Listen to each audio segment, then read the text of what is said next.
ചേട്ടാ ഒരു കരിമ്പിൻ ജ്യൂസ്.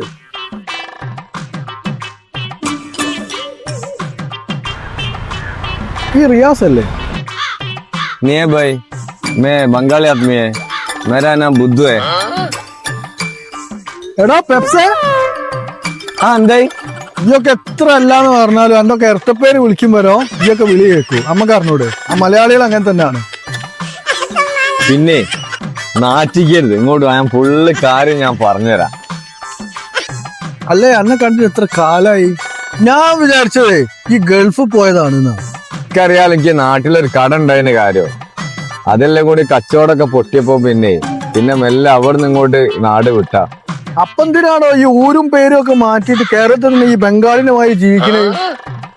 എന്നാൽ എനിക്കൊരു കാര്യം അറിയോ, ഇതിപ്പോ ഞാൻ ഒരു മലയാളി ആയിട്ടാണ് ഈ കച്ചവടം ചെയ്യണമെന്ന് വിചാരിച്ചാല് പിറ്റേന്ന് തന്നെ ഹെൽത്തുകാർ വന്നിട്ട് എന്നോട് പറയും ഇവിടെ കച്ചവടം ചെയ്യാൻ പറ്റൂല, ഇവിടുന്ന് പൊടി മാറും, അതേപോലെ ഇതിന് ലൈസൻസ് വേണം, ഈച്ചുണ്ട് കൊതുകുണ്ട് എന്നൊക്കെ പറഞ്ഞ് ഞാൻ ഒരു പിറ്റേന്ന് തന്നെ ഇത് വന്ന് പൂട്ടിക്കും.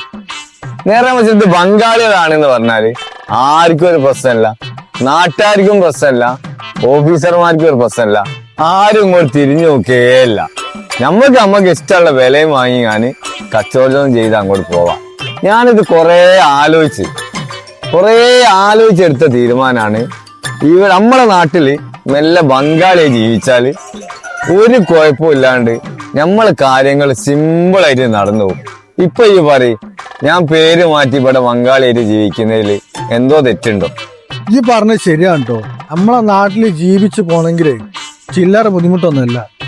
ഏതൊക്കെ രൂപത്തിലാ പാര വരികയെന്ന് പറയാൻ പറ്റൂല. ഈ ബുദ്ധാസിംഗനായിട്ട് ജീവിച്ചോ. no.